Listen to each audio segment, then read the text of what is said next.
치아 살림꾼 문원자. 원장님, 저희가 오늘 다룰 주제는 바로 잇몸 치료입니다. 많은 분들이 충치만 없으면 괜찮다고 생각하시는데 사실 국민들이 가장 많이 앓는 질환 1위가 잇몸병, 즉 치주 질환이라고 들었습니다. 맞습니다. 최근 통계 자료를 보면 성인 3명 중 1명은 잇몸 질환을 갖고 있고 잠재적인 환자들까지 합치면 80% 이상이 앓고 있다고 추정된다고 하네요. 잇몸병은 서서히 진행하게 되어 아플 때쯤이면 이미 너무 늦어버리게 되는 무서운 질환이죠. 잇몸병의 무서운 이유가 단순히 잇몸과 치아를 잇는 것 이상이라고 하셨는데 구체적으로 어떤 점이 가장 위험한가요? 잇몸 질환, 즉 치주 질환이 가장 무서운 건 2가지입니다. 첫째, 잇몸뼈, 즉 치아를 지지하고 있는 치조골의 파괴입니다. 잇몸병은 잇몸 살의 문제뿐만 아니라 치아 뿌리를 잡아주는 치조골을 녹입니다. 뼈가 녹으면 치아가 흔들리다가 결국 발치를 하게 되는 상황에 이르게 됩니다. 그렇군요. 뼈가 녹는다는 건 정말 심각하네요. 그럼 2번째는요? 둘째는 전신 건강에 위협이 될 수 있습니다. 입안의 치주 세균은 우리 몸에 생길 수 있는 세균 중 가장 독하고 무서운 세균으로 알려져 있습니다. 이 세균은 입안의 모세혈관을 따라 전신을 돌며 여러 장기에 심각한 질환을 야기시키기도 합니다. 실제로 치주 질환이 있는 분은 정상인에 비해 뇌졸중이나 심장질환, 당뇨 발생 가능성이 3배 가까이 높다는 보고도 있습니다.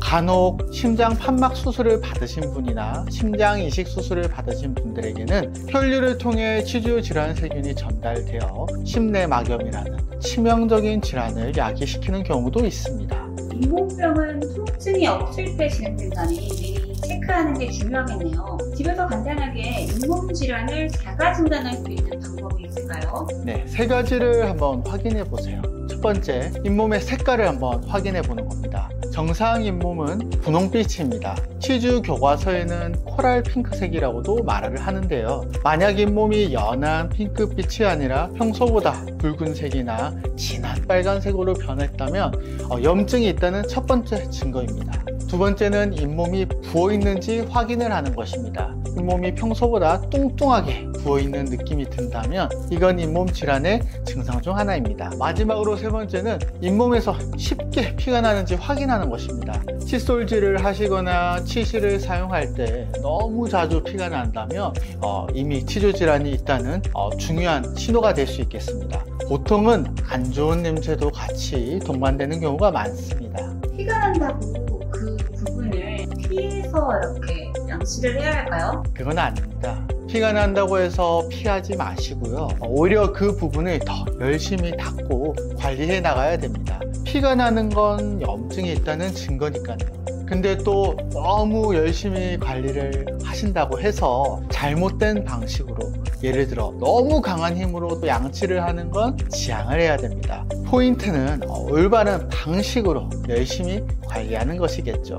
잇몸병이 의심될 때 치과에서는 어떤 치료를 받게 되나요? 잇몸 치료는 눈에 보이는 부분뿐만 아니라 눈에 보이지 않는 어떤 깊숙한 영역까지 치료를 하는 것이 핵심이며 보통 3단계로 진행이 됩니다. 첫째 단계는 스케일링입니다.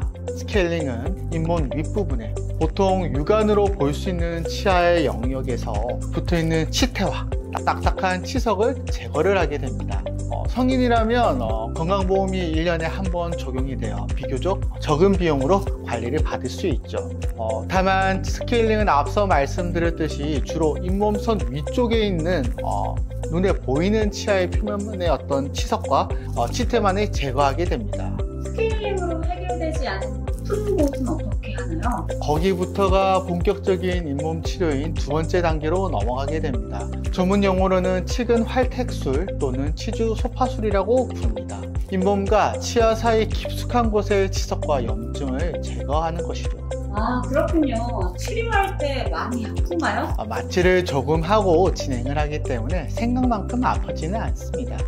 잇몸 안쪽 고랑에 기구를 넣어서 치석을 제거를 하고 치아 표면을 매끈하게 다듬어서 염증 재발을 막습니다. 보통 하루에 다 하지는 않고요. 부위를 나누어서 진행하게 됩니다. 해당 잇몸 치료 역시 건강보험이 적용이 돼서 1회당 2, 3만 원 정도의 내외로 관리를 받으실 수 있습니다. 스케일링과 병행하면 1년에 약 한 10만 원 정도 안팎으로 잇몸 관리를 꼼꼼하게 받으실 수 있죠. 2단계로도 해결이 안 되면 수술을 하나요? 네, 치주염이 심하거나 잇몸 치료로 해결되지 않는 깊은 어떤 잇몸병이나 치주병이 있을 때 마지막 단계인 세 번째 단계 치주 수술을 고려합니다.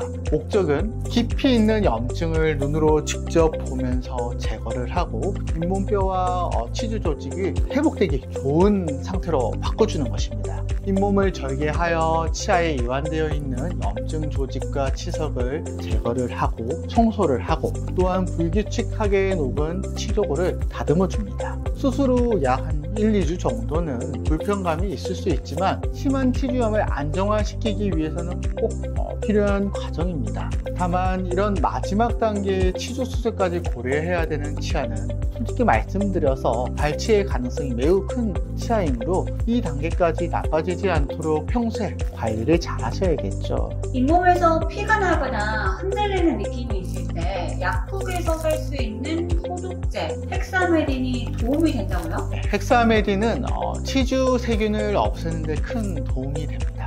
다만 헥사메딘 가글에만 의존을 해서는 절대 안 되고요. 실간 칫솔이나 칫솔에 치약을 묻혀서 잇몸이 안 좋은 부위를 잘 닦아주시고 소리 닿지 않는 부분은 내가 추가적으로 헥사메딘 가글의 도움을 통해서 관리를 해주겠다는 생각으로 사용을 하셔야 됩니다. 잇몸이 안 좋을 때만 치과의사와 상의를 해서 선별적으로 사용을 하셔야 되고요. 부작용이 아예 없는 가글은 아니기에 오남용이나 장기적인 어떤 사용은 피하셔야 합니다. 원장님, 오늘 잇몸 치료와 관리의 모든 것을 알아봤습니다. 마지막으로 강조하고 싶은 메시지가 있다면요? 잇몸 치료 질환은 소리 없이 찾아오는 암이랑 비슷한 질환입니다. 큰 통증 없이 지내다가 어느 날 갑자기 통증이 찾아오게 되고 치아가 흔들리게 되어 치아를 찾게 되면 발치 진단을 받을 수도 있습니다. 다시 말해 큰 불편함 없이 멀쩡하다가도 어느 순간 갑자기 치아에 통증이 발생돼서 빼야 되는 상황이 올 수 있다는 점이죠. 그래서 가장 중요한 것은 정기 검진입니다. 6개월에 한 번씩, 적어도 1년에 한 번씩은 치과에 방문하여 스케일링이나 치주 관리를 받고 엑스레이를 통해서 환자분의 잇몸 상태를 정기적으로 체크를 해 나가세요. 치과를 선택하는 기준도 중요하다고 하셨죠? 네. 무조건 이 빼고 임플란트 하시죠 라고 말하는 병원보다 살릴 수 있는 치아는 최대한 잇몸 치료를 통해 자연 치아를 살리려고 노력하는 치과를 선택하는 것이 좋습니다. 미리미리 건강보험 혜택을 이용해서 몇만 원으로 잇몸 관리를 꾸준히 하신다면 나중에 고가의 비용이 되는 임플란트 치료를 피하면서 내 치아를 오래오래 사용할 수 있으실 겁니다. 네, 오늘 귀한 시간 내주셔서 감사합니다.